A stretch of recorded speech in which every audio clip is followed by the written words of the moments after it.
what's going on? How's it hanging? How's it happening? You guys know this is Kevin from the Chord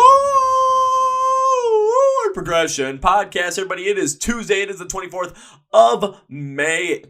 Ooh, and let's have some fun today. We're going to have some fun, talk about the origins of a certain band, and also talk about one of these songs that they have come out with and really dive deep into like opening up about emotion, but also at the same point, opening up about the ability to talk about some potentially tough topics.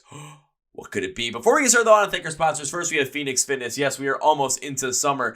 And I know for a fact, summer season's coming around, season's coming around. You're not going to want to, go to those festivals and just die halfway through. By die, I mean just kind of give out and be like, I'm tired, I can't go on anymore. So honestly, one of the best things to do is kind of hit the gym, lift them weights through that cardio to make sure that you can do all the crazy stuff for festival season, or like myself, going to those pits. But got to make sure that, to achieve those fitness goals or whatever fitness goals you might have, preparing right and recovering right is important to make sure that you maximize your potential with those fitness goals. That's where Phoenix Fitness comes with many different supplements, such as different pre-workouts, both stim and stim-free, B-cell recovery compounds, help your muscle absorb all the nutrients for recovery. Different creatines help you build muscle, different protein blends help you build muscle, AM blends, PM blends, direct after workout blends, collagen blends, plant-based blends, multivitamins, literally everything you might need to achieve your fitness goals. Phoenix Fitness has for you. So our listeners get 15% off. Use the code MSOTD and check out FNX.com, FNXFit.com actually. Yeah, I'm starting to forget about that stuff.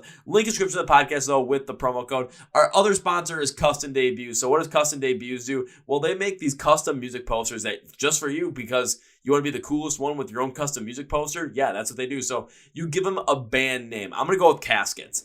Then you also give them either the album name that you want to work with or the song name you want to work with. Say it's their album Lost Soul. Say it's the song Drown in Emotion. Either or.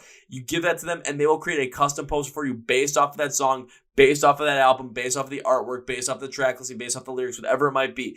They will come back to you within a proof of 48 hours, hey, this is what it might look like. Any changes you want to make, you can make as many changes as you want. And when you're satisfied, you get that sent to you on poster paper, on a canvas print, or on aluminum. So you can have actually as an aluminum sign. You can have it and be the coolest person, the most, interesting person, most interesting man in the world when it comes to, your house, your office, your garage, dorm room, literally anywhere you want to put it, make your neighbors else be like, oh my God, I want that poster. Be like, it's the only one because it's custom, bitch. So our listeners get 10% use the code CPP10 at checkout. So go check that out. Thank you, Custom Debuts. We are sponsoring the When We Were Hungry Festival in Vegas, October 20th and 21st. So make sure you go check that out. Come out there. A couple of bands that have been on the podcast are playing that festival. The guys in Modern Day Escape, the guys in Along Came a Spider, the guys in Saving Vice, and also the guys in Outlier. Yes, Joey Arena from Outlier is going to be playing at that festival. Find us at the festival. Pancakes in the Pit. You'll find me in the pit that whole entire festival. Not leaving, baby. So come, let's jam, let's mosh, let's have a good time. Pancakes! So now on our feature presentation, the band is called Lydia's Castle, and they're coming out with their brand new EP, their debut EP on June 3rd. Self-titled. You're going to want to go check that out. And this episode has a lot going on for it. First, especially because the band is female-fronted, we talk about other female-fronted bands and other just all-female bands in the scene, and talking about the emergence of a lot of those bands when it comes to the younger generation coming up, like The Warning, like Plush, and talk about the importance of that. We also talk about the history behind the band, how they make their music, and we dive deep into one of their most important songs and one of their best songs called Search for You. So when we dive deep into the song, we go deep into the music video, the power of emotion that it has behind it, and the meaning behind it, and just the importance that they wanted to convey, the important message that we go through. A lot of these things that sometimes, they might be a little taboo, some of the things that you go through that it's just in culture that, aren't really talked about. But talking about them and bringing light to them will help show support and help people get through some of those tough times. So definitely check it out. Check out the music video, though. If you might trigger, fair warning, it does touch on some touchy topics. But I say give it a shot because it had me going, it shocked the hell out of me in terms of how good it was and how well it was put together. So on that note, are you guys ready for Lydia's Castle? Because I am. Let's go! Yeah. Well, ladies and gentlemen, boys and girls, listeners of the Chord Progression Podcast. I had another PR firm reach out to me about a couple of bands. And of course, you know me, I'm like, I'm going to check this out, see what happens. And I found one that I listened to. I'm just like, yeah, this is definitely a podcast band I need to talk to, especially with their music. Their most recent single as they're recording this, Search For You, is out now. You guys can go check it out everywhere. I highly suggest you watch the music video when you listen to this song because, my God, that music video is powerful. So please welcome Tanya, Cody, Corey, and John from the band Lydia's Castles, the podcast. So all four of you, welcome to the podcast. Thank you. Thanks for having us. Yeah. Thanks for being here. How's everything going out in your world? I mean, things are going, it's almost summertime. You guys are in Nashville. So how's everything going over on your end? It's good. Yep. Just shy of perfect. Yeah, it's going really good. We just got done with rehearsal and we have a show coming up on Saturday. And so we're just getting pumped for it. It's sounding great. And the band's really locking in and we're excited. We're excited to deliver a good show to everybody. Yeah. That's fantastic to hear. Is it something where you guys are the headliners? Or are you playing with somebody else? Like, what's the deal with the show? No, it's our EP release show. It's our show. Yeah, it's our EP release. release. Yeah.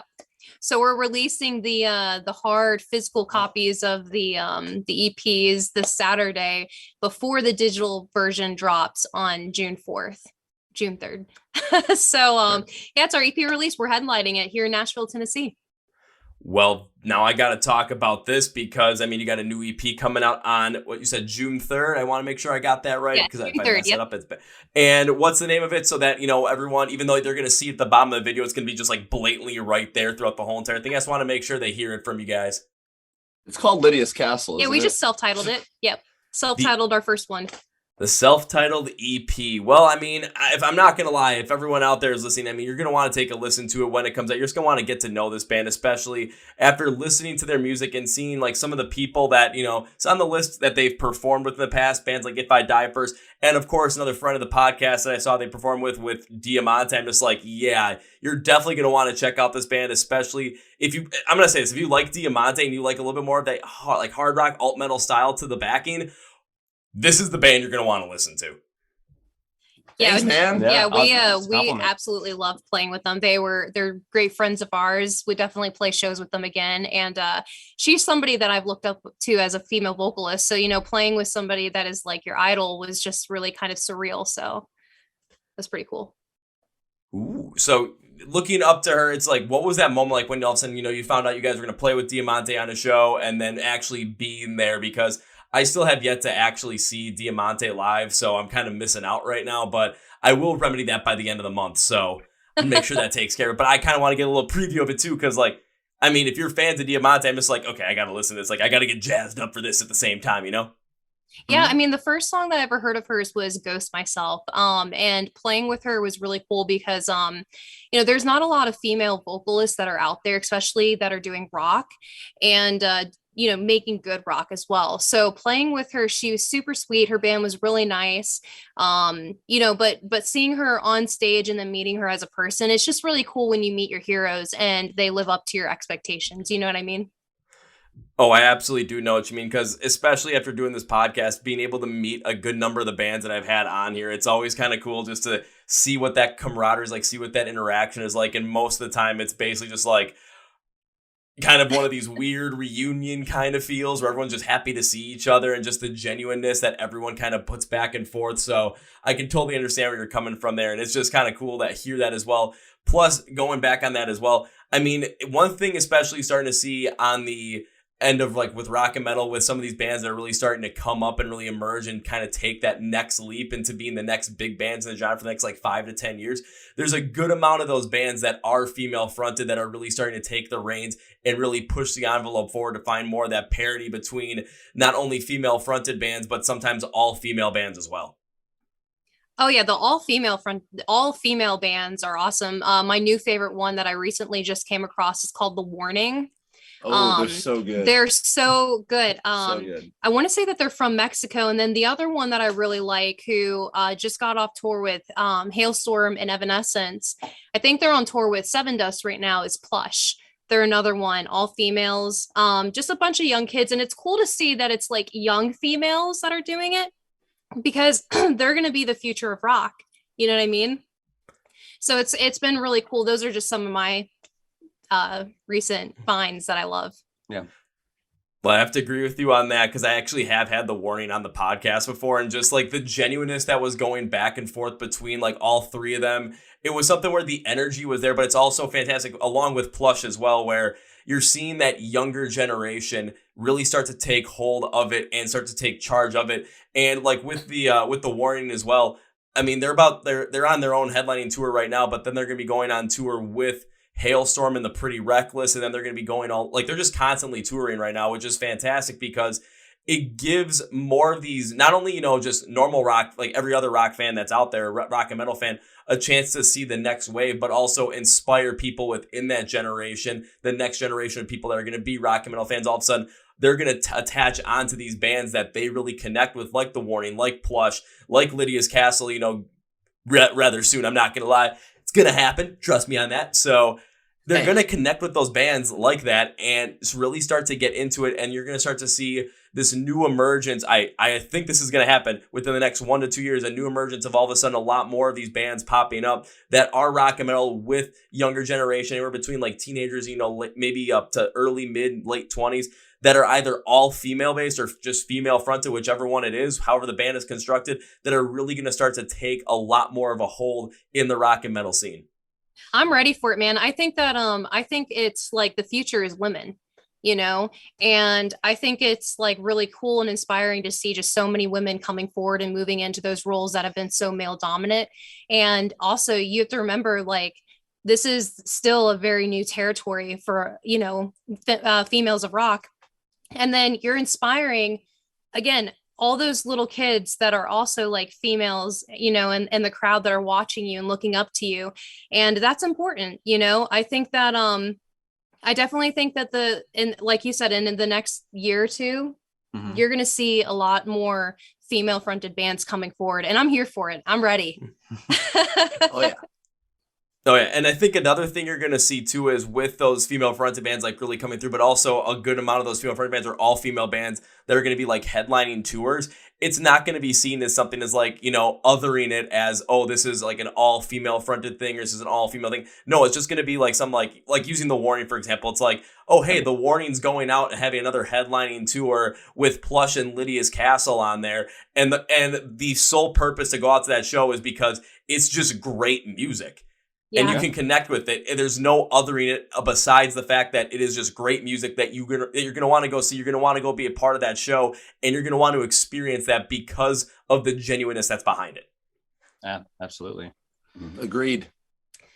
Yeah, I mean, it's the genuineness behind it, but also it's not just because like it's a female in a band, you know what I mean? Mm-hmm. We're talking about, these are real talented women. Yeah. Even just like the recent tour with Plush, Lilith Caesar, I think it was Hailstorm and Evanescence. It was a female fronted tour all around, but we're talking about women that know how to play guitar and really rock out on drums and know how to sing. And so I think like just even like, gender aside, we're talking, really talented people, and I'm excited to see how it develops. And it also helps with, Hailstorm really also kind of taking the charge of that with how prominent they are and the fact that they can go to venues and, sell out venues that are going to be 3,000-4,000 cap, even maybe more so than that. And then using Evanescence on that as well, because they were kind of away for a while, but then having them come back and just, because I've seen them perform live once, I think that was in like 2019.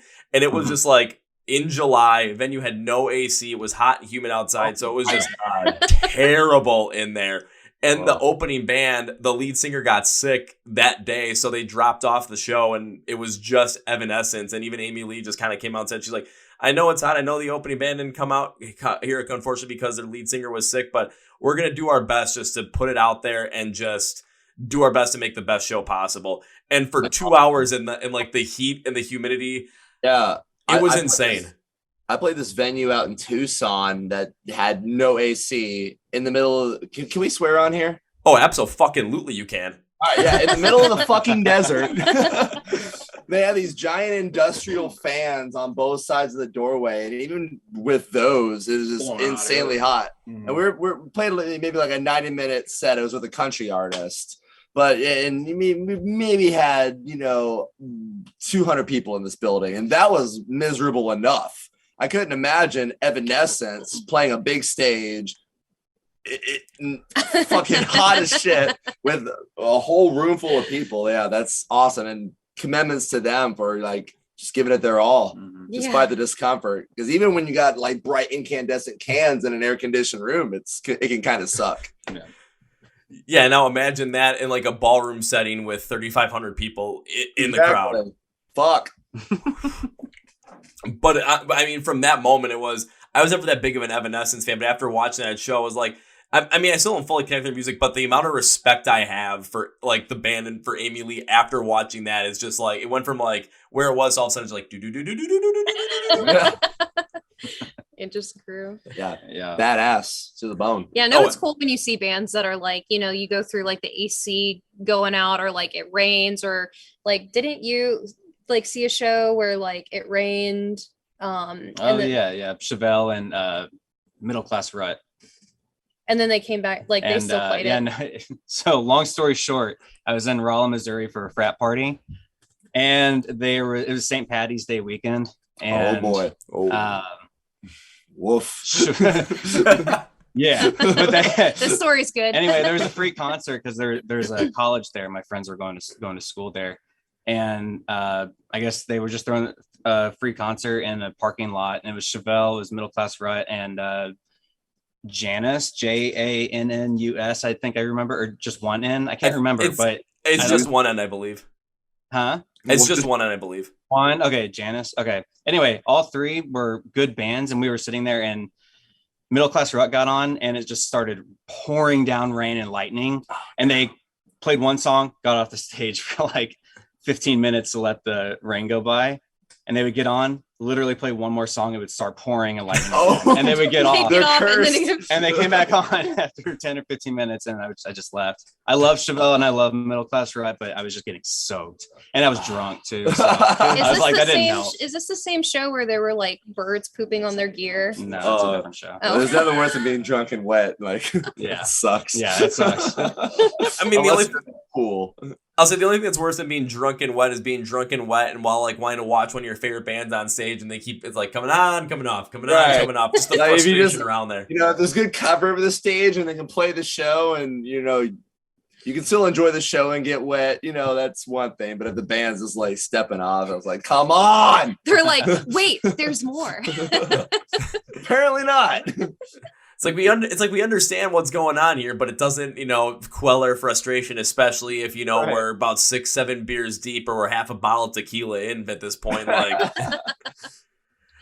but I'm not going to lie. I mean, when you said this is for a frat party, I'm just thinking, man, when I was in college, it was like my freshman year roommate, like he was in a frat, and they had every single year they did something like that. But the artists they got, I'm like, why couldn't you get someone that I wanted?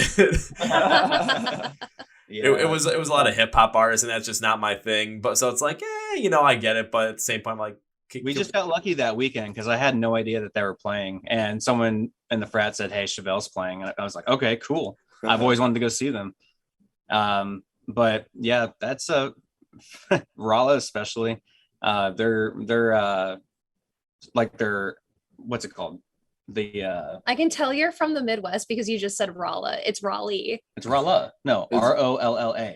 It's Rolla. Oh, I thought you were talking about. That also kind of crossed my mind. No, it's Rolla. Rolla.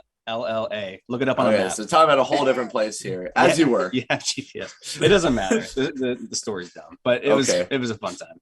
That was very interesting, Cody. Thanks. And then I found $20. Oh, nice. See, there's the silver lining. After everything, you found $20 that you probably spent at the bar within the next hour. Listen, I've learned if you have a really bad story and it's going nowhere, just say that you found some money, and then it automatically. Everybody's like so happy. They're like, really? Yeah. $20. I found money before. Yeah. Man, I'm gonna have to work into some of those, like some of the bad cop stories I've had. It's just like, yeah, everything went bad, and then I found $20, and everyone will be like, yeah! Whoa!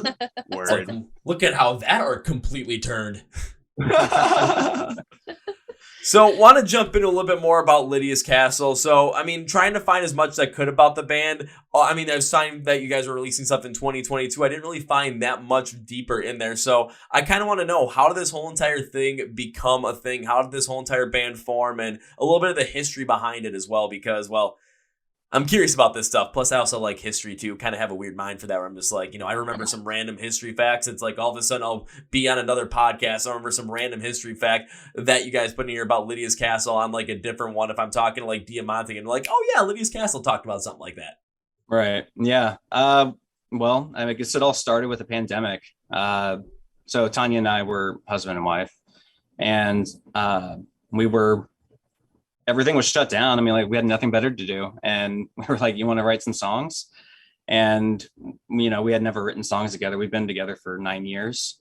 And in that entire time, we never wrote anything together. That's how we met, was we were playing in bands in St. Louis. But we just never collaborated until the pandemic. And we just threw some songs together, some ideas that we had with no direction in mind, really. And that was what was awesome about it. And we just took it to wherever we wanted to. And we made some demos, eventually found John. And we've been writing together and playing ever since. And then we recently acquired Corey as well. I was about to say, they never found me. I just walked in one day. I heard music driving by. I was like... He was like, I'm a bass player. Where's We're your like, bass? oh, we need a bass player. He showed up with his bass guitar and he's like, you guys need a bass player? And we're like, I need money. And then he found $20.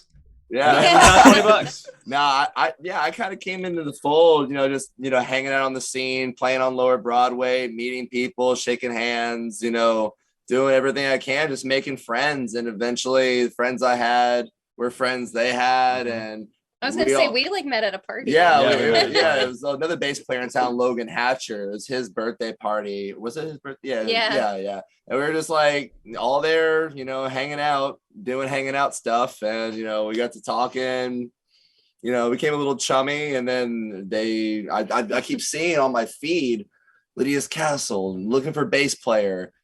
And, several mutual friends have recommended me for the gig. And initially I had a lot going on. I was like, I don't know if I can commit to an original band. And then, another project I was in kind of started falling south. And it's like, all right, let's give this a shot. Let's see what happens. And then I guess I was, good enough to keep around. So Corey's a great bass player. What's your take on this, He's John? a great asset. Thank you. I've been told I have a great We're asset. getting into the second period. No, we found John, and he's just been like a great mix. The great thing about it is like it was like Cody, John, and I for the longest time, the Three Musketeers, and like our chemistry. It's like we're more than just like a band. We go hang out with each other. I mean, I just babysat John's cat like last week. So. That's not mine. My fiance's cat. Fiance's cat. That's okay. But and then so we just wanted to make sure that like we did the hired gun thing for a little bit. We wanted to make sure that the next person we brought in was just going to be completing like our family unit, and then just finding Corey. It just kind of everything fit together. Everything fell into place. So. Everything came together like it was supposed to. And it totally makes sense where you don't want to constantly have, just other people come in, just play every now and again, because it doesn't really evolve that chemistry in a way. It doesn't really evolve that camaraderie as a full band, where it's like you have the three members, all of a sudden it's like one person comes in and out, just constantly like a revolving door in one position, and it doesn't really let you just sit into that and really develop as like that family that you're, it's a band, it's a family. It doesn't really let you develop it, man. The hang is important. I did my homework and I showed up to rehearsal, and I played well, but it was just, the vibe attracts your tribe, and we just hung out really well. And it was like the jokes started flying right off the rip. So that too. And we're also like, we're about to start writing, the next, EP or album. And we wanted whoever was going to be in that role to be able to have a part of that writing process as well. Yeah, we want everybody to have, equal input. We are a band at the end of the day, even though it started with Tanya and I, it is a band. And that's the nature of everything that we want it to be. You know, we want it to be a good environment, safe to just express your ideas, and the best songs are always co-written. Oh yeah. You know what I mean? Yeah. Especially when it's the entire band and they can put their piece in it and make it them, their personality. Absolutely. It's a band. No. Oh, I totally agree with you, because I heard even a story about, like, with my favorite band. My favorite band is Rise Against, and they were making the song The Good Left Undone. It was literally each member wrote their own part. It was like, okay, here's the concept behind it. All of a sudden, one member, I think it was like the drummer, wrote his part. All of a sudden, okay, let's put a guitar riff over, let's put the bass over it, and how are Tim's vocals going to end up going over it? And it's one of their, probably, it's consistently considered one of their best songs, probably top 10 songs of all time. And it's just, the flow of it is perfect. So when you're able to write and constantly have, everyone working together, everyone putting in their ideas as well, it just opens up the door for so many different potential things to come out, so many different ideas to happen, so many different sounds to be able to be put together, so many different influences to be put together to really create something that is uniquely yours, but also feels so natural for the band sound, and just really creates that core sound that really drives every successful band out there. Well, yeah, it's a familiar sound. I mean, you wear your influences on your sleeve. Whoever you want to sound like, as when you were learning how to play your instrument as a kid, that's what you did, is you learn their songs. So yeah, you're gonna play like them. I mean, you're gonna play like Metallica. If you listen to a bunch of Metallica and learned a bunch of James Hetfield riffs, you know what I mean? Yeah. Like, it's natural to be that way, but that's a good thing, because like that works, and what works. Absolutely. And you take that, you meld it together, and that's how you create your own styles. You take a little bit of this, you take a little bit of that, you know what I mean? It kind of randomly reminded me of a story. My older brother, he's also a guitar player. We played in a band when we were young, and he wrote this riff. We were both As I Lay Dying fans. It sounded very As I Lay Dying. I was like, that sounds very As I Lay Dying. He's like, it sounds nothing like As I Lay Dying. So he took offense to it. I was like, bro, I was like kind of giving you a compliment. Like, I can tell where your influence was from that. This is a random funny thought that crossed my mind. But yeah, you absolutely do wear your influences on your sleeve, and it's nothing to be ashamed of. But you don't want to sound exactly like your influences, because you have multiple influences, and they're all going to go kind of meld into a unique sound that comes from your fingertips, or your neck, And then take those influences, and then as a band, collectively, I mean, multiply those influences by 4, just because 4 different members, you have all those different influences coming in. So, one member might be what might be on the heavier side, might, be very influenced by As I Lay Dying. One member might be more influenced by, like, let's say, Breaking Benjamin. One member might be more influenced by, like, Metallica. There might be another one that has more influence, so, like, maybe some new metal stuff, Korn, or maybe some, potential, like, more hard rock, alternative rock stuff, maybe some of the post-hard, literally anywhere. But what I've always seen with bands that have done that and really just let their influences fly with the creative process is you get to come up with some of that experimentation where, this is a very particular trope in some bands that I really like, and we're working this song that doesn't really call for it, but maybe let's try something in there to see how it works in. And it might work, it might not work, but it opens up the possibility to create something that is so completely unique and could hit so many people in so many different ways when they hear it, that, I mean, you're opening the door for so many possibilities of a unique sound and honestly just success all around in that endeavor. The best piece of advice I could ever give to any musician is just play what you want to hear. Yeah, 100%. Trust your ear. That's another big piece of advice I'll give to a lot of young musicians. I spent way too much time relying on tabs. Eventually, once your ear starts to develop, start trusting your ear, man, and not only hear what you want to play what you want to hear, but ear training is important, kids. Yeah, very important. That is very good advice to hear, just because of course, a lot of, especially with the internet the way it is nowadays, and especially using TikTok as an example, as a musical discovery tool, where a lot of people are trying to do a lot of the same things that are just popular right now, because that's what they think are going to get them views or get them likes or, get them followers on whatever platform they're on. But it might not be genuinely them. And if you're not making something that you genuinely want to do, and you're just kind of potentially, chasing the money for it.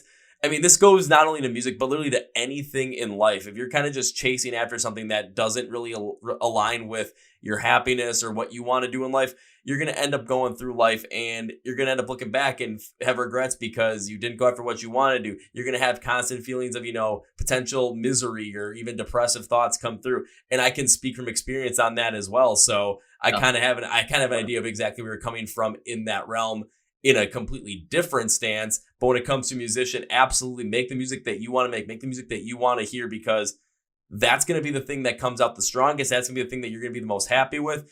And when you put that much effort and genuineness in there, we're going to hear that. We're going to feel that. And it's going to allow us as fans to connect with that music even more than it would if you just created something that you thought people wanted to hear. Yeah. Sure. And I think that's important. What you said is like, if you don't believe in it, other people are not going to believe in it. In a sense, like you're selling a product, and nobody else is going to want your product if you don't even want your product, 100%. So it's like, if you're not writing what you like, then what are you really doing? Because music's powerful. You have the ability to create something that can change somebody's life or save somebody's life, if you want to look into it a little deeper. And if you're not enjoying or doing it for the right reason, for the sole purpose of loving it, then in my own opinion, you're going to fail. You know what I mean? I don't know. I would love to write a Britney Spears song and get a cool mill or two. But you would love that. You know what I mean? I'd be okay with that. Sign me up. What I'm getting at is like, you're never going to fail at doing music if the drive behind it is love and passion. Yeah. Even if you're writing for other even people, if you never get a record deal, if you never go on tour, if you never had one person in the audience, if your real passion and drive is love behind it, there's no failing at it. You know what I mean? Yeah. As long as you live up to, whatever makes you happy. At the end of the day, life is short. You can't take physical things with you. So you live for those experiences. Yeah, but also having an objective frame of mind to what you're doing. Like if you love what you're doing, if you know it's good and you can pursue it, but not having false faith in what you're doing, is if people are responding positively, then you're on the right track. If you're not getting a lot of positive response, there's too many people out there that, I hate to say it, overbelieve in themselves, but if you really want to chase something, you've got to really hone your craft. You've got to be confident that it's good and start showing it to your close friends and like get that positive feedback to where, like, hey, This is going good. So, I mean, John, you've been doing this like longer than all of us. Like, if you don't like what you're doing, then what are you doing? Yeah, pretty much. Yeah. The world needs bartenders and cover bands too. Yeah, that's true. Yeah. And hey, there's something for everybody. I play in cover bands for a lot of my living. So there's nothing wrong with that. The world needs music teachers. You got to work the town, Honestly, like playing as much as they do, they're monsters down there. Like they can pull like an 8-hour shift, sometimes a 12-hour shift. Yeah. I've played triples. Yeah. Triples. Yeah. It's never done the quad though. And it's like, I don't think I ever will. It's like no breaks. I'm like, when do you guys get to eat or like, take a break on stage? Yeah, you just holler at the bartender. Like they throw it down. I have the utmost respect for all the Broadway. I cannot imagine singing for 12 hours. Yeah, that sounds miserable. It's the singers that have to really take it easy, but there are a lot of singers down there that do overwork themselves, and it's very apparent to the musical ear. The crowd never gives a shit. You can make a mistake. You can make several mistakes because you're playing a lot of songs you don't play often, or you're having to like learn on the spot and pull up a chart, but everyone down there is just fucking drunk out having a bachelorette party. So, the singer can be like 3-4 shifts deep in 2 or 3 days and just really struggling. Like the musicians will know, like, oh yeah, she's having a hard time, but like the patrons don't care. So it's all about the dollar down there. But you have some of the most baddest fucking musicians out there. Yeah. And it's work at the end of the day. And man, it's good money too. Yeah, it is. Yeah. I mean, in the right bar, on the right crowd, I'll play downtown sometimes $75 base pay and walk out with like 110. Sometimes it's like, oh, I just played nudies and made $300, Yeah. But it's not for everybody. No, it's not for everybody. Not everything is going to be for everybody. And when it comes down to other people that are music, like if you just want to, be in a cover band and that's what makes you happy, go for it. We get one shot at this life. And the last thing you want to do is when you're, ready to depart this world and you're looking back on life, the last thing you want to do is look back and think about the things you wish you would have done. You want to be thinking about the things that you did and the people that you connected with and the memories that you have to really go through that. And so, you know, you're going to end up wanting to find that happiness. And if it's in music, that's fantastic. And we all end up like, can look back through music and look at those songs and look at those bands and look at those moments that completely influence us to go and do something like, you know, perform or, you know, start a band or just like try and, you know, hone your craft and try and be the best as possible as a musician. Or for myself, the moments that I can remember, all of a sudden I realized how important music was to me, why I wanted to start this, and what the drive is continuing to want to do something like this and talk to as many artists as possible and show off as many artists as possible to as many people as I possibly can, because there are so many artists that love what they do and they are trying to hone their craft at the exact same time. I do understand what you're saying, where there are some times where people are just way over believing themselves and kind of overhyping themselves, which, you know, it's good to have that level of confidence, but you also have to be willing to accept some, like the constructive criticism. Because of course, you put your music out online, you're going to get people that have the comments of, oh, this is terrible, it sucks. It's like, okay, and but then you can. It does to them. Yeah, well, maybe it does to them. You know, everything's bad in their mother's basement, so you know. Yeah, I mean, you can't expect somebody to like everything. You know, we're a certain style, we're a certain flavor. Yeah. If, you know, if people like us, that's awesome. If they don't, we'll find something else to do. Well, the thing is, like, you know, it's you know, whatever. You find your niche. You know, every band finds their niche. You know, like, not everybody that likes the Beatles likes the Rolling Stones. You know what I mean? It's blasphemy. Exactly. But like the people that don't really care for something, but are still like genuine people, you know, they're not going to say anything outright rude. It's the people that say rude, negative things on their own volition. Oh, that's it's going That's to gonna happen. happen. But you never pay it. control someone You know, else. well, what I'm saying is you never pay it any mind. Is what I'm getting at. Yeah. No, Because well, people that just want to go out of their way to say something Right. freaking mean for whatever reason, it's just not even worth your time to freaking overthink. It's just like, all right. there's a lot of fake trolls out there on the Oh, internet. yeah. It's just, it's all fake. It's all computers, bots, stuff. Again, if you love what you do People- and you're passionate about it, People that's- really aren't that mean. I mean, like, if you meet people face to face, like, you can generally get along with anybody. Yeah. You know what I mean? Like, I was, you know, doing work with the public for several years, you know, for one of my jobs, and I met a lot of great people, but I don't think that I would hang out with them on Facebook, if you know what I mean. Right. but they're good people, you know, and you can generally find something good about almost anybody. I say almost, you know, you got to have a margin for error there. Oh, But, absolutely. and that's okay too. But, you know, people are generally nice, so I don't pay attention to whatever people say on the internet. It's all, you know, the internet's nothing. It's literally just your computer. I mean, you're just staring at a screen. Just go outside.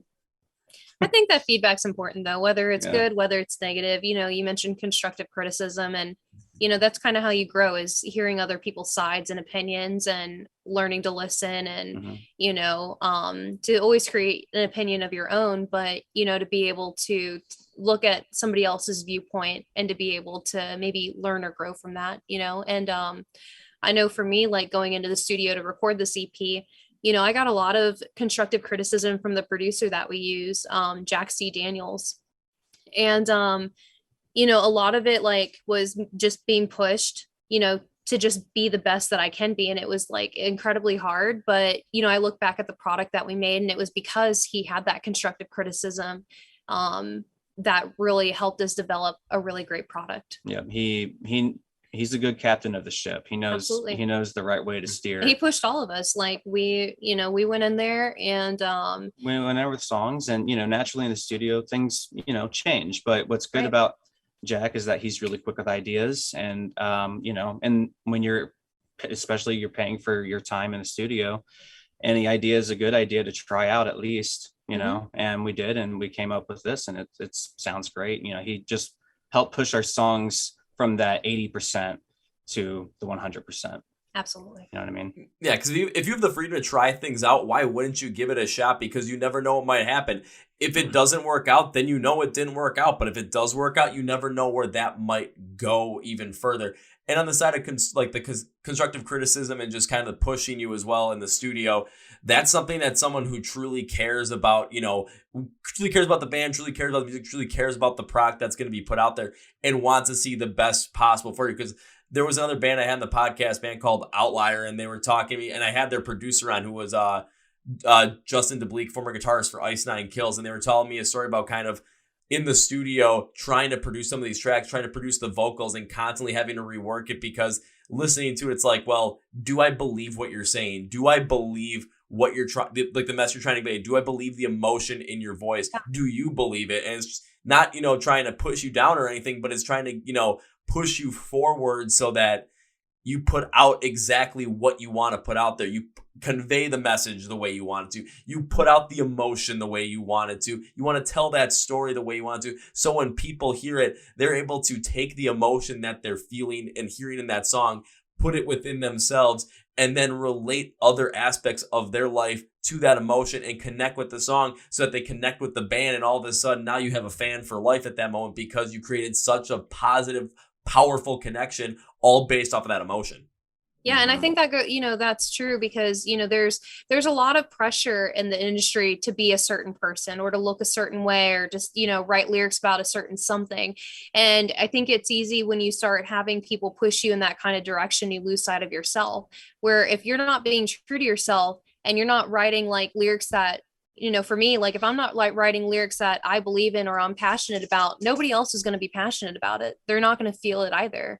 And so in a world where like there's just so much noise and so much pressure to be a certain something, it's just best to just always remember to stay true to yourself. Yeah. And that kind of goes back to where I was listening to something on YouTube. And I'll preface this by saying I am a huge Red Hot Chili Peppers fan. And yes. Sadly, I can't remember the YouTube channel's name, but it was just talking about, this history of the band and stuff. And one part of it was when Anthony was, driving home, after one of his heroin binges, and he just penned the lyrics to Under the Bridge, and it's meant to be a poem, but it was never intended to be a hit song. And Rick was just looking through his notebook and saw the lyrics. It's like, hey, this needs to be something. And that was the song that just skyrocketed that band into mainstream success. And it was never from the perspective of trying to write a hit song. He was just penning his deepest feelings about what he was going through. And that's just kind of the biggest, tie-in, or what Tanya was saying, just like be true, write true, because then the fans will resonate with it.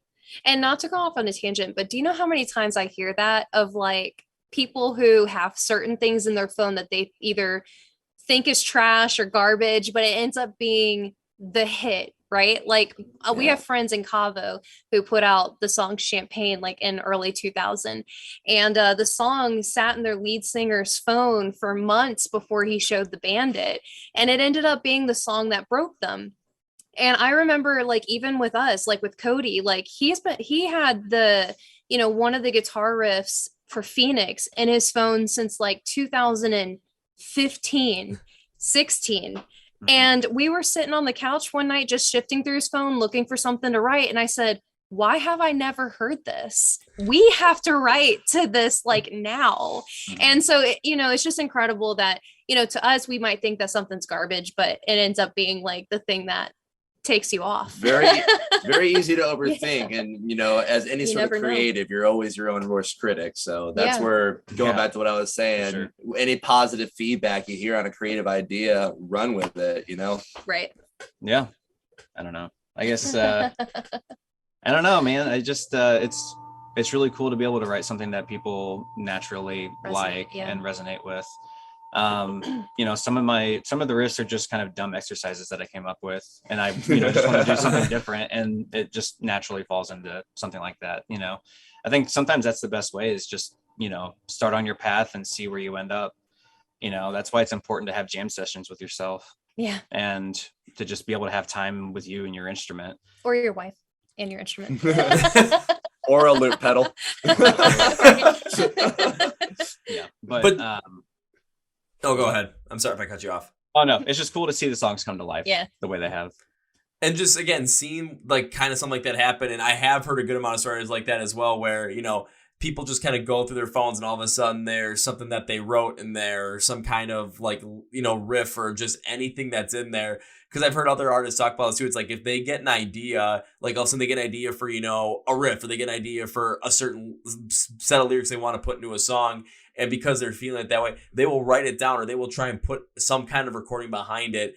at that exact moment, because even if it does take a couple months to kind of circle back to it, it's whatever you're feeling that moment, you're feeling that emotion so strongly, you're just so connected to it, where if you try and go back and like recreate it, you might get the exact same, flow of it, but you're not going to get that full emotion behind it because you're not so openly present in that emotion in that moment like you were. So you always want to write, and that's kind of to going to any younger music, any musician out there, if you get an idea, just literally write it down, record it, whatever it is, because you can always come back to it later, but you're never gonna be able to recreate, or very rarely gonna be able to recreate that feeling, recreate that exact emotion that you were feeling, to really convey the message that you were feeling, the message that you want to convey at that given time. Right. I don't know if like you guys ever have these moments, but like I have moments where it's just like I will just be working and I'll just like have a melody just come to me. Mhm. Like it's like out of nowhere. It's like I'm not thinking of other music. I'm not thinking of another like inspiration, Am I crazy or do no, you guys? you're not. No, But no. in my Okay. brain, Okay. I get that's what comes. You think of melodies, I think of bass lines. Yeah. It's the same too. Yeah. Yeah. Think of drums. Yeah. Sometimes you just have things come to Yeah. mind, I don't know. I call it the parking lot. Like record it, put it in the parking lot, come back to it. That's the thing, is like to my dismay, I like never record things when they come to my head because they're always Oh, fleeting man. thoughts.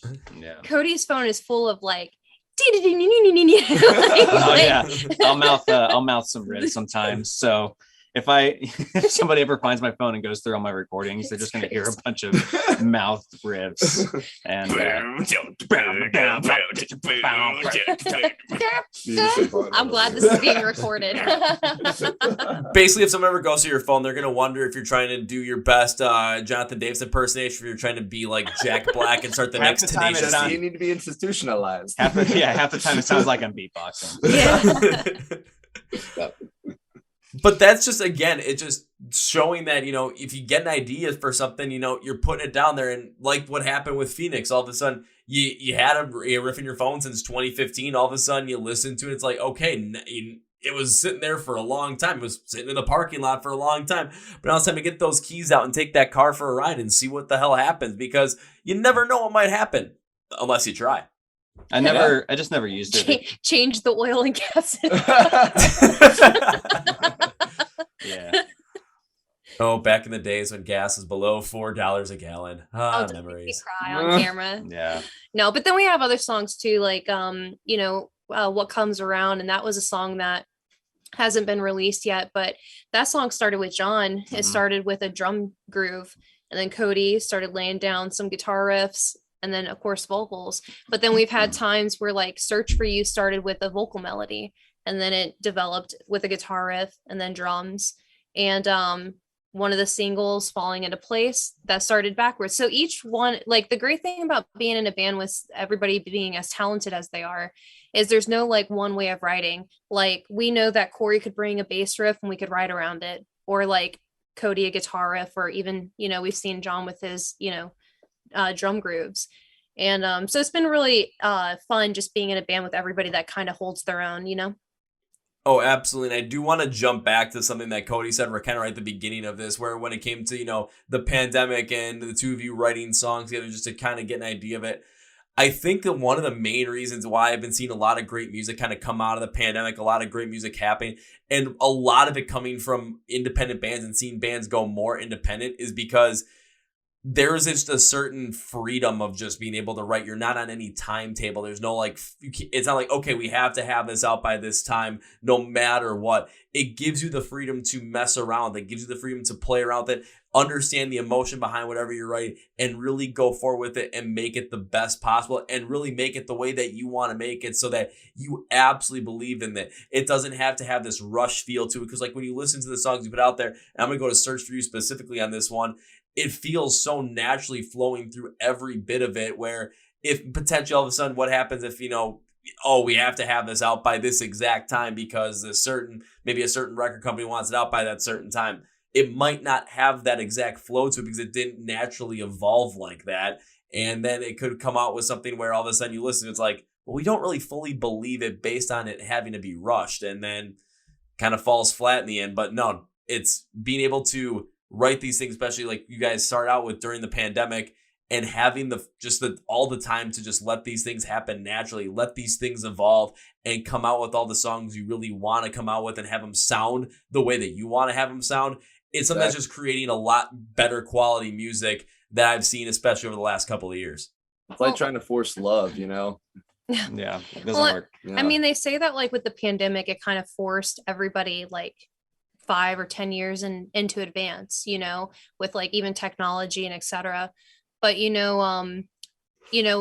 don't know if like Lydia's Castle would have been a thing without the pandemic, to be honest. Like we didn't have that time or, so we literally just were locked in a 1-bedroom, like 500-600 square foot apartment. And like, we just had to be together. So we were like, well, let's, see what comes out of it. And I don't know. It's just cool to see something that start from nothing and it's snowballing into just this beautiful thing. Exactly. And like you said, it's just when you can allow things to develop organically, that's when you got something great. Yeah, a lot of good things did come out of the pandemic, no matter what way you look at it. I mean, there's bad things and good things. Yeah, a lot of bad things. Cannot overshadow that. No. But I think there's like, a light and a darkness to be seen in it. Yeah. And luckily, like for Lydia's Castle, we were able to focus on more of that light. And it's been just a really great ride. We were fortunate to not have a terrible experience during the pandemic. Right. Yeah. Like I said, definitely can't overshadow, all of the bad things, what people went through. But, there, like Cody said, there's a light and dark to everything. So. Mm-hmm. Oh, absolutely. Because I can totally agree with that as well and understand that, because I kind of dealt with the same thing where all of a sudden had the podcast kind of going, didn't really know where I was going with it. All of a sudden started interviewing artists. And then a month later, the pandemic hits. And I'm just like, well, I like doing this. And now everyone's kind of on the shelf. Ooh, this is a good opportunity. And I just kind of started to run with it. And then all of a sudden, now that live music is back, it's so cool being able to go connect with those artists once again and like actually see them perform live and see them go crazy on stage. And all of a sudden me in the crowd, most of the time in the pit, probably getting thrown around because I find that to be the most fun thing ever. That's just me though. But it's just, it's the silver lining it all and just letting things kind of happen. And just, there were a lot of bad things that happened. People did experience a lot of bad things, not trying to minimize that. But but it kind of comes back to just, for a lot of people at the same time as well, there were certain realizations that happened. Maybe that the life that they were living prior to the pandemic, all of a sudden, there was a forced change and they realized that the life that they were living at that point in time really wasn't where they wanted to go. So they now had this feeling of, okay, now there's this great change going on right now, this new time that really no one else knows what's going on. Now is the perfect time to make this change and maybe take this step and take this chance on something that I really want to do, because what else do I have to lose? What else can you do? Yeah, I mean, you have to live still. Yeah. You have to figure out how to survive. I mean, a lot of people that I've talked to over the last several years, a lot of them were business owners, but they were brand new to it. They had to start their own business. Yeah. In landscaping or whatever it may be, but everybody had to do something. Well, everybody had to pivot. We all had to be innovative. A lot of people are now doing what they actually like to do. Exactly. There's a lot of people found their worth, when you're forced to stop your daily routine, it gives you nothing but time to reevaluate, your existence and find new passions and just start down a new path. Yeah. And it's just a beautiful thing too. Again, the silver, like one of the main silver linings in it all. And again, seeing how many bands that unfortunately, there's that one side that bands have unfortunately dropped off and stopped playing together because of the pandemic, because of the strains that had put on there. But on the flip side, we've seen a lot of other bands emerge from the pandemic as well for that exact reason. People found what they wanted to do and people understood their worth. Now that they had all that time to really understand that and really evaluate themselves to the point where I kind of feel like, especially within the music scene, now that, live music has been back for almost like a full year at this point, seeing how many bands are out there, seeing the growth of a good amount of these bands, and just seeing the way that the fans are connecting to those bands once again is something that really brings forward that positivity, and seeing how many people really found their worth and found how much music means to them during that time. Right. And I think that's like important to us is like, you know, we're going to be working on more music. You know, we're about to release that EP, you know, the physical one this Saturday. We're going to be releasing the digital one on June 3rd, you know, but our goal is to just continue to just be that positivity and that light for people. And that's just our goal. We're just going to keep doing what we love, staying true to ourselves. And if people love it, you know, even if they hate it, we're still going to keep doing it. So we just hope that you love it as much as we do along Let the your way. haters be your motivators. Yeah. Exactly. Well, I'll put it this way. When it comes to that, it's just, okay, first find out about the band, looking up some of the stuff, and then really diving deep in a search for you and watching that music video. I'll say this, when it comes to music videos, I'm pretty much like watching them. I'm like, okay, you know, nothing really like impacts me super heavily emotionally. That music video was different though. Like watching the whole entire like story play out in that thing. There were a couple of scenes in there, but one that just always is going to stick out in my mind, probably for the rest of the time, that when I watch it, I just kind of had that moment of just kind of like sitting back in my chair and just really feeling just the emotion of loss in the whole entire thing. Like there was just such a powerful moment in there. And I kind of want to know, when it came to the Search For You music video, how did you guys come up with this concept? Because it's powerful as all hell. Yeah. Sure. You know, I think it was just one night, Tanya and I, we were trying to figure out some sort of concept for Search For You. And, you know, it was just one of those situations where one of us had an idea and we started riffing off of each other. And then all of a sudden it was like, grab some paper, grab a pen. We got to write this down. I was like, Cody, can you slow down? No, I can't type this fast. I was pacing back and forth. I was like, and we're going to do this. We're going to do that. But yeah, you know, it's one of those things. We just ripped off each other and we came up with this concept. And then our director, Austin Delamano with Lighthouse Studios down here in Nashville, he was brave enough to take on mine and Tanya's crazy ideas for the video. And he really brought it to life. And, you know, there was an initial worry for me, at least, where I thought it might be too heavy. But then I realized, like, you know, there's a lot of people who go through tragedies and they don't feel like that they're heard, because not everybody goes through those things, whether it's someone dying of cancer or having cancer, or you know, losing a baby or losing you know, any of those instances. Not everybody is heard, and we want to let them know that, you know, we see you, right, and we're here with you. We understand. It goes above and beyond all of that. You know, anybody with any experience that not everybody goes through, you know, that's, you know, it's important to show that they're seen. Mm-hmm. And I can there's a lot of different messages within the video. Yeah. You know, there's a lot that you can take away, like a what if scenario, you know, because he bumps into her and everything replays backwards. And in the end, it was just a dream, but, you know, it was, yeah, I don't know. There's something, I feel like everybody has lost somebody at some point, and it's relatable. You know what I mean? And it's real. It's raw emotion. You know, it's nothing that was sugar coated. You know, these are real life situations, you know. So I actually never even realized it was just a dream at the end of the video, and that makes a lot of sense. Yeah.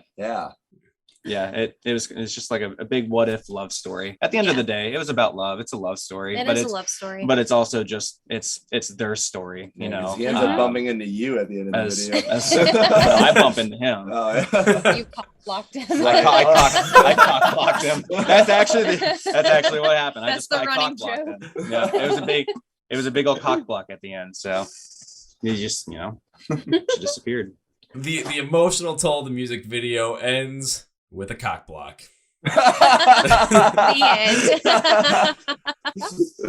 Like that is one wacky way to look at it. But I do want to just bring to light the fact that, like, when you said, you know, we're thinking about this music video, would it be too much, especially with showing some of those things that you showed in there, the death of losing, you know, a child or a baby, or, you know, having cancer, losing someone to cancer, and then the emotional toll that it takes on the people that you, like, whoever passed on, are so closely connected to the people that love them, the emotional toll it takes on them, because everyone, like you said, has experienced loss at some point. But at the same point in time too, is it so intense where or is it gonna, potentially have people kind of go into a different headspace instead of just feel like they were gonna be heard in this and have some sort of representation of what they actually went through, so people have a better understanding?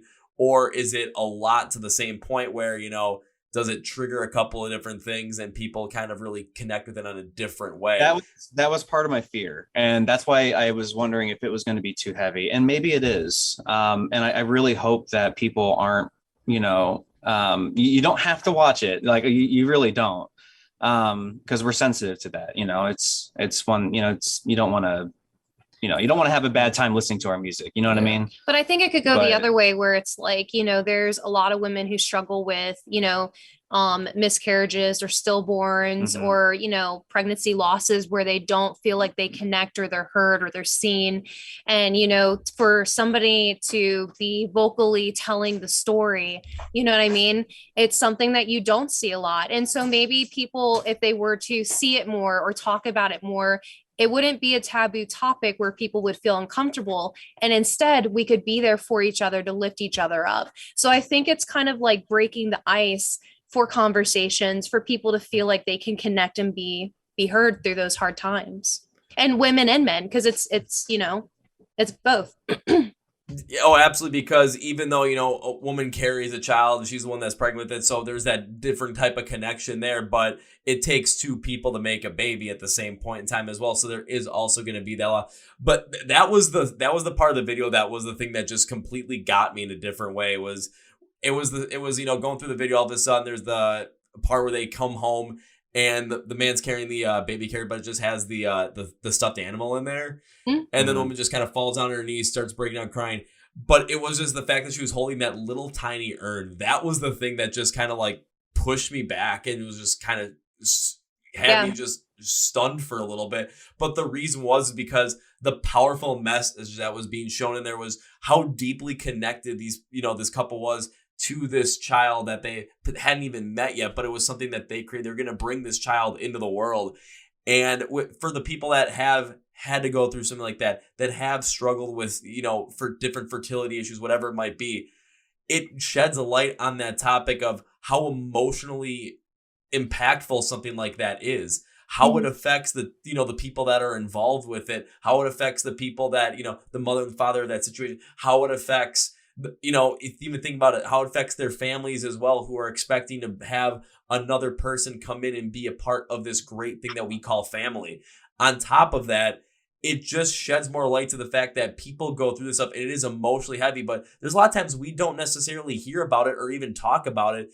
And it opens up the possibility for people to express these emotions, express these feelings, and talk about what they have gone through, so that we can get a better understanding of what they're going through, get more context behind it, so that we can understand them and help them through the healing process, which honestly, I mean, because it is such a taboo topic in today's current culture, it never really fully gets talked about, never really fully gets fleshed out. So people feel like they have to hide it.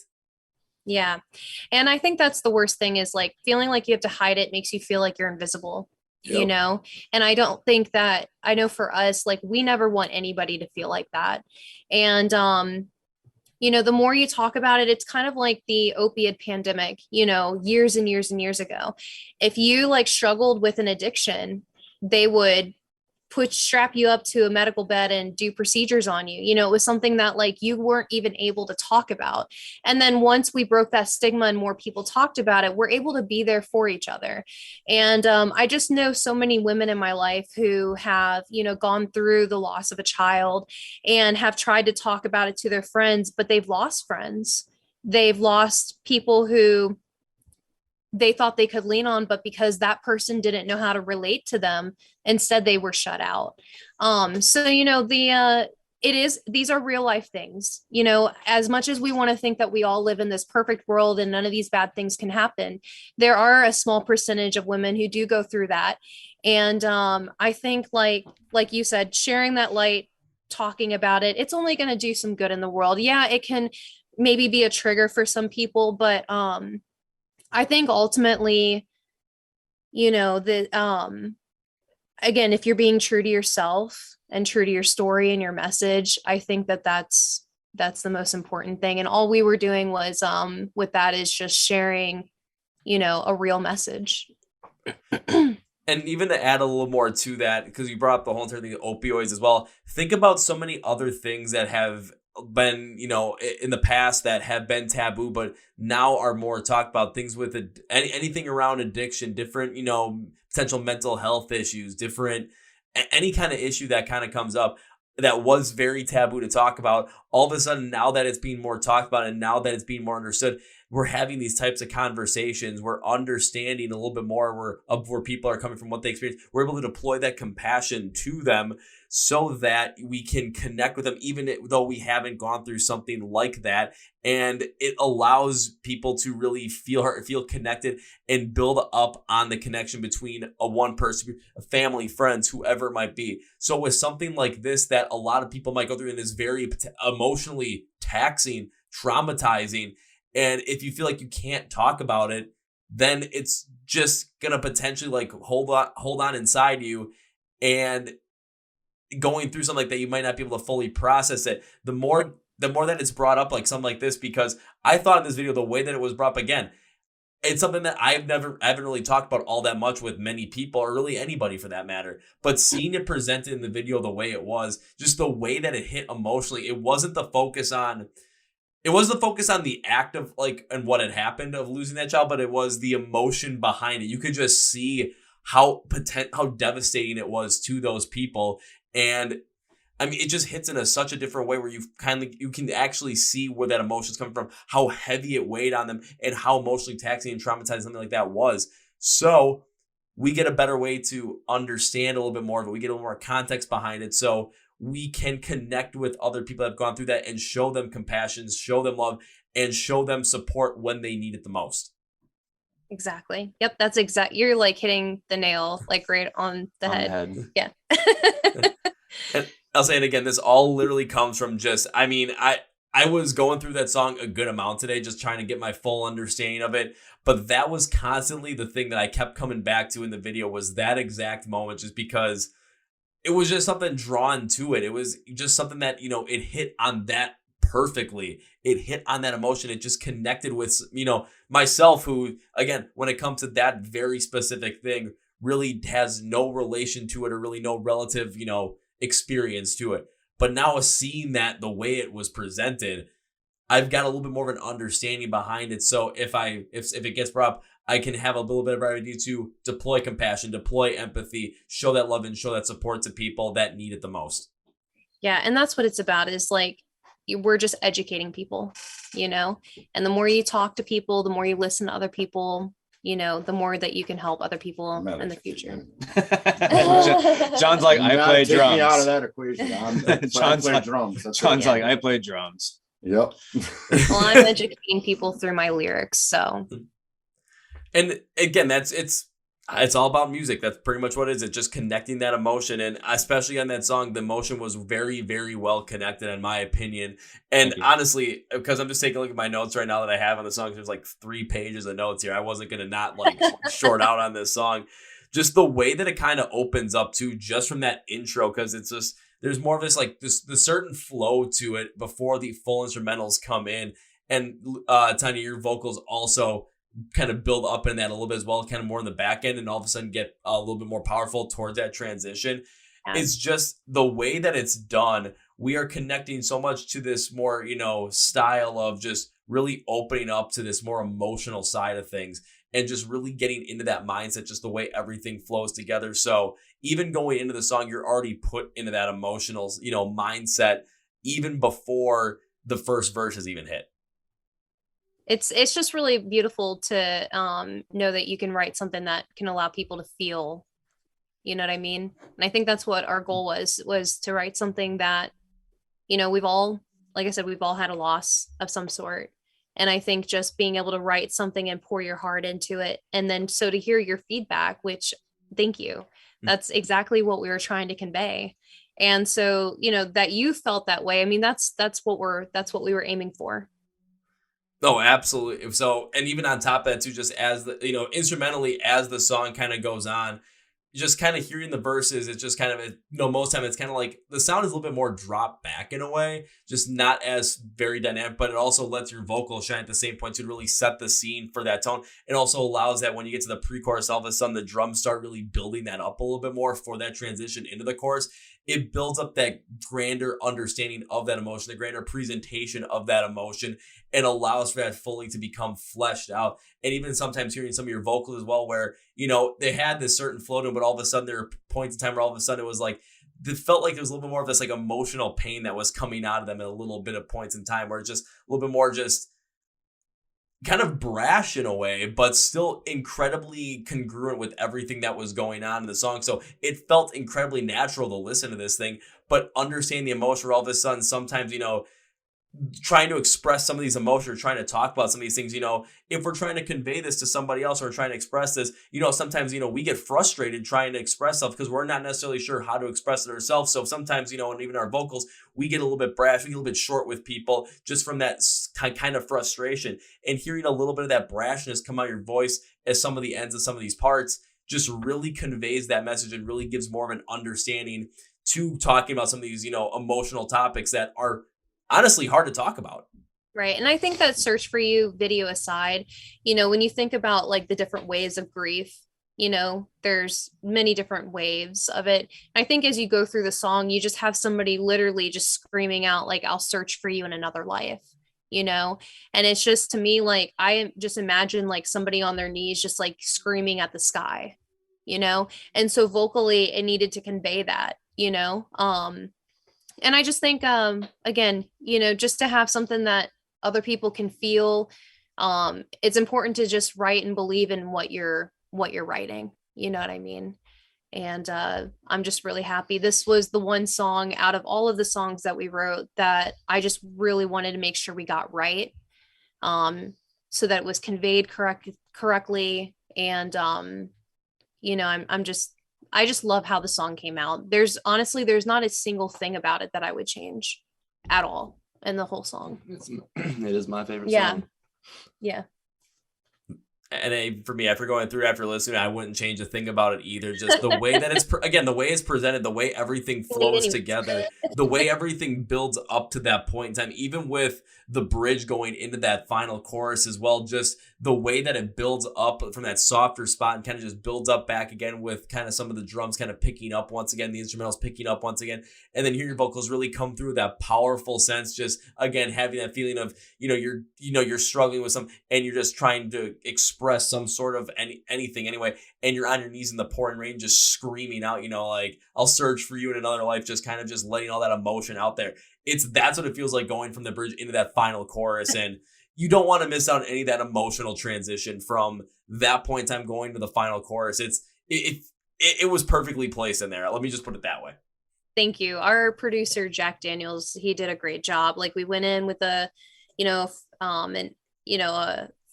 sketch. Yeah, basically. Like a sketch is, I guess, what I'm trying to say. We've performed the song live before, but right. And the song is still, pretty much the same. There's some different things that Jack helped us out with. Yeah, like some sprinkles. Just some sprinkles, something that a producer does. Yeah. And he really helped mature the song. Yeah. If I could put it that way. When we were rehearsing the song, we didn't have any strings, so we were always playing it just as a live band. So it was just nice for him to be able to put his own flavor on it, and I think it came out really good. We promised that the next music video, it won't make you cry. It won't make you cry. You don't have to have a tissue box for the next music video. That video made me feel emotion for the first time in a long time. Yeah, all of us. And before this, we all watched it. We're like the whole band. Niagara Falls over here. Like, only my beard is red. Only my beard is red. I have half a soul. So. It's like, so the next video, I'm like kind of expecting to watch the next music video come out with and not have to, there's not going to be, feeling this kind of emotion. I might all of a sudden watch it and just all of a sudden feel like I got to run through a wall and just yell like, this is what we play for. I mean, I don't know what the next song is going to sound like, but if it sounds like that, that's what the music video makes me want to do. And all of a sudden go out and start running like Rocky and just start like listening to it, but also then looping in, da-da-da, Hey, Just for fun. I'm here for it. I want to blow something up in the next video. Montage. Blow something up in the next video. Now that would be something. Coming soon to a screen near you. The whole next music video is just a Rocky montage. With a big explosion at the end. With a big explosion at the end. It's a big 808 with an explosion. Yeah. We need to see if Michael Bay is free. I don't know. He might be making like Transformers 7: The Search for More. That's fun. That's funny. You never know. I mean, he might be available. He might be a little expensive, but you never know. Can we use your credit card? No. He's like, no. What? You don't have any faith? Come on, It'll man. be badass. Yeah, invest in us, man. We need an investor.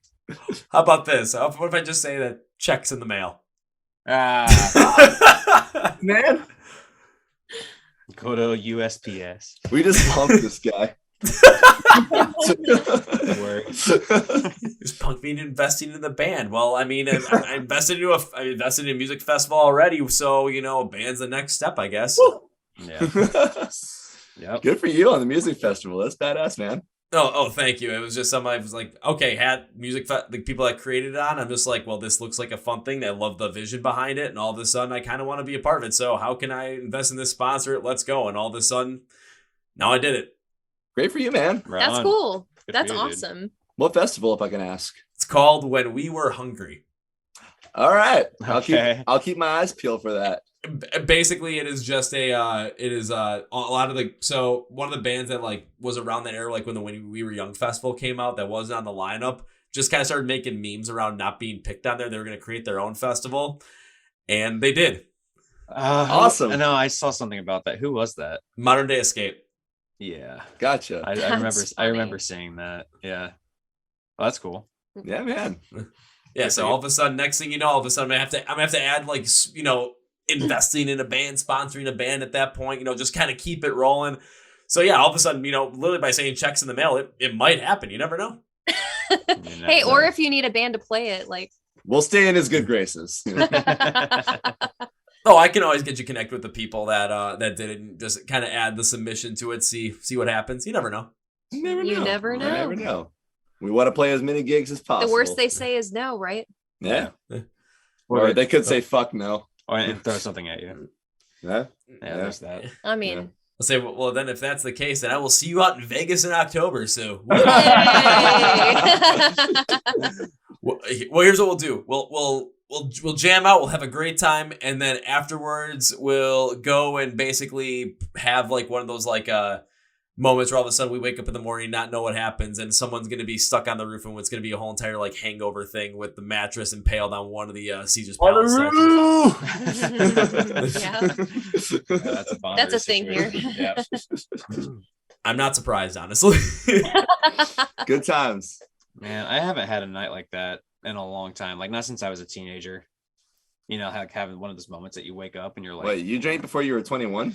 I mean, no. You're not 21? Wait a minute, what? I'm so confused. Where am I? Help. Yeah, where are we? Help. So where are you at? Can you say that? Oh yeah, I'm from Milwaukee, Wisconsin. Oh, nice. I love Milwaukee. Cheese. Yes, that's where cheese was invented. Jeffrey Dahmer too. Well, Who's that? Mr. Darkside. That's what we're famous for: beer, cheese, and Jeffrey Dahmer. that's on the sign Man. when you drive into Beer cheese. Wisconsin. Mix it together. Beer cheese. Man. Oh, I've done that before. beer. Mix- So if we ever come up to Milwaukee, could I expect a case of spotted cow? Actually, yes. Yay! Thanks. A case So- of what? Spotted cow. So Wait, actually, I'll even add this to it. So whenever if bands come around here, like I've had them on the podcast, I've really connected with them, get to see them for a show. This happened twice so far this year, where all of a sudden I have gotten a case of spotted cow, put it in my car, put it in the trunk, went to the show, and all of a sudden, hey, we're hanging out with the band a little bit afterwards. Like, hey, I got something for you guys. Boom, case of spotted freaking cow. This is the homie right here. We're hitting you up. Yeah. Dude, yeah, spotted cow is just an amazing beer. It's I like beer. mwah. I mean, when I was in Wisconsin, or last time I was in Wisconsin, I came back home with 2 of the New Glarus variety packs. And like the 4 that were in there are all just amazing. Mm-hmm. Spotted Cow is the good one, the best one. Spotted Cow is a top choice. Bellissimo. Bellissimo. Well, as we bring this podcast to its conclusion, one thing I always like to do is give my guest, which is the band Lydia's Castle, a chance to say whatever you guys want to say, whatever you want to plug, whatever you want to promote. Now's the time, so the floor is yours. All right. You can find everything Lydia's Castle on lydiascastle.com. Merch, photos, music videos, EPK. It is a one-stop shop. We are the only Lydia's Castle in the history of Lydia's Castle, so we are very easy to find online. But lydiascastle.com is where you can find us. Yep. What do you want to say? Buy our stuff, please. We need money. I'm joking. No, actually, I'm not joking. If you want to buy something, please, because that would be awesome. You'd help fund us and help our dream continue. It's good quality shit. This thing is not free, and people don't buy music anymore. So if you would like to buy a t-shirt, please buy a t-shirt. We would love to send one to you. You also can get hats, koozies, all that good stuff. So all the things. But at the very end of the day, just give our music a chance. And if you like it, just follow us and, say hi. And, we're actually a band that responds. So for real, if you message us, we will respond back to you. Yep. So 100%. Yeah. What do you want to say? You guys said pretty much everything that we should, just to wrap it up, Any last comments? I'm just here for the vibe. I think we're good. Just here for the vibe.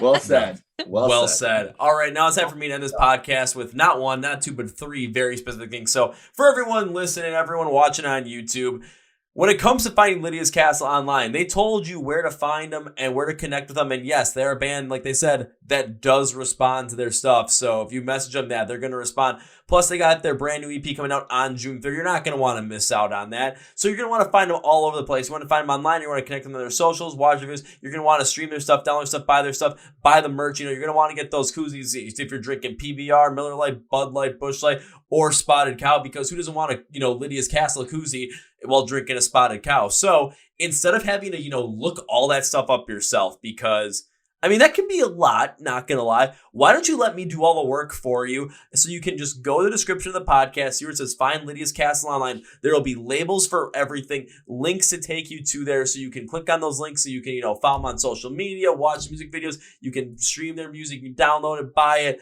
You can buy the merch. Come to a show. Come this Saturday. If you're in Nashville, please come to our show. Yes. And go to shows as well. We have an important show. Come to our show this Saturday. It's at the end. It starts at 8:00. We have Voltage Hawk, we have True Villains, and then we are headlining. And we will be releasing the physical copy of the CD. Only 100, and then that's it. And that's it. But if you do buy the album, if you come to the show and buy the album, there are some goodies that are involved in it. QR code goodies. QR code goodies that will, save you some money. Yeah, those physical copies are going to be worth a fortune someday. And there's just good stuff. Just come support us, and And don't forget the biggest perk of all. If you buy one of those, he's a big smile from Cody. Yeah, big old smile. Yeah. All right, so that was number 1. Now time for number 2. So this is something I like to do with guests, that whenever I have them on the podcast, like I tend to make a certain promise to guests I enjoy having on the podcast. This has happened literally every time I've had a guest on the podcast. This streak is not being broken today. So my promise to the band Lydia's Castle, who we're talking to right now, is this. I won't start it out with an if. If implies possibility of not happening. Screw that. I'm starting this with when, because when implies, yeah, this is going to happen. Date and time to be determined. But there's going to be a little bit of edit to this kind of thing. So the promise is when I get to see you perform live for the first time. My promise to you is this. First round's on me. However, here's the other caveat though. If when I get to see you perform live, if it is somewhere close to me where I'm able to, actually drive there, here's the other caveat though. At that point, it won't be first rounds on me. It will be a case of Spotted Cow in my trunk, which will be presented with like a chorus behind us going, oh, Or just playing the Halo theme when I pretend you just, oh. Yeah. You lift up the trunk and the subs just start blaring. Yeah, so that is the promise. And the reason I do this is because, well, I enjoy having you guys on the podcast. I want to show my thanks for you guys taking the time to be on the podcast as well. Plus, want to support you anyway, so I always want to see you perform live as well. And the last thing is, I can't end this podcast by saying goodbye. I made a promise. I'm keeping my promise. And how about this? Next year, 2023, let's run this back once again. Yeah, let's do it. Let's do it. Hell yeah. So, friends, I cannot end this by saying goodbye. That is way too final. So, we will end it by saying this. Until See you later. Next time, man. Yeah. Until next time. Fun, dude. Well, folks, I'm in an interview with the band Lydia's Castle. Once again, if you want to find anything about Lydia's Castle, the debut EP coming out on June 3rd, you want to listen to it, buy it, download it, pre-order it, stream it. If you want to watch the music videos, connect with them online, or buy some merch and help support them. We might be investing in the band soon. You never, ever know. So, hey, why not join us in helping this band out? So go check all this stuff. Everything you need to know about them and find them. Links are in the description of the podcast, so go and do that. Make sure you're also following the Chord Progression Podcast on YouTube or subscribe to YouTube, honestly, because that's where you can watch all these interviews. Or you can subscribe to us audio version style, Spotify Podcast, iHeartRadio, and Amazon. That way you can just listen to it and just get all the podcast stuff you need. If you're already subscribed to the podcast, I want to give you a big thank you because that is awesome. If you're not subscribed, I want to say first off, check it out, hit the check mark button or whatever button it is for subscribe right now. But also, thank you for watching this podcast. Thank you for listening.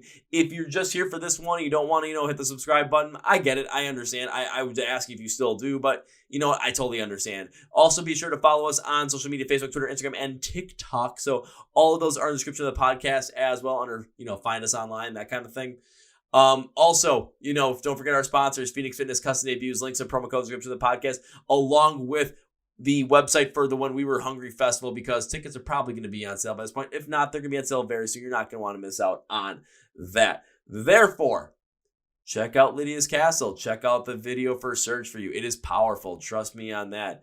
And if they're going to be playing a show up around, Milwaukee, Chicago, and I get to go to it, Spotted Cow is coming their way. You might be able to join us for a beer too. You never know. You'll know where to find me. In the crowd, wearing the Brewers hat. I always do. So on that note, that's going to be for today, guys. Thank you for watching to the Chord Progression Podcast. My name is Kevin, and you guys know how I end every single one. I'm the big, healthy, and hearty. See ya!